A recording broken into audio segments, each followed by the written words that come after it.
Sir আপনার জন্য আমার জীবন পরিবর্তন হয়েছে, তাই আমি আপনাকে ধন্যবাদ দিতে এখানে এসেছি।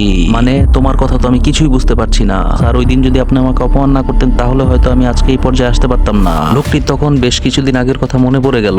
কিছুদিন আগে মেয়েটি খাবার ডেলিভারি দিতে এ বাড়িতে এসেছিল। হঠাৎ মেয়েটি দেখলো ড্রেনের মধ্যে ইউপিএসসির একটা নোট পড়ে আছে এবং সে সেটি তুলে নিল। ঠিক এই মুহূর্তে লোকটি আসলো এবং মেয়েটিকে খুব অপমান করলো যে তুমি এই ইউপিএসসির নোট দিয়ে কি করবে। মেয়েটি বলল স্যার আমি ইউপিএসসি দিতে চাই। লোকটি মেয়েটিকে অপমান করলো এবং বলল আমি 3বার চেষ্টা করেও পারিনি, আর তুমি কিভাবে পারবে, এটার যোগ্য তুমি না। মেয়েটি তখন রাগ করে এই বাড়ি থেকে চলে গেল, কিন্তু সাথে করে ইউপিএসসির নোটটিও নিয়ে গেল। মেয়েটি তখন তার হাতের ব্যাগ থেকে একটি পেপার বের করে লোকটিকে দিল। পেপারটা খুলে অবাক হয়ে গেল, মেয়েটি ইউপিএসসিতে প্রথম স্থান অধিকার করেছে এবং লোকটি কোনোভাবে এটা বিশ্বাস করতে পারছিল না। স্যার ওই দিন যদি আপনি আমাকে অপমান না করতেন তাহলে আজকে হয়তো আমি এই পর্যায়ে আসতে পারতাম না, তাই আজকে আমি আপনাকে মিষ্টিমুখ করাতে নিয়ে এসেছি। মেয়েটি তখন মিষ্টির প্যাকেটটি লোকটির হাতে দিয়ে হাসতে হাসতে চলে গেল।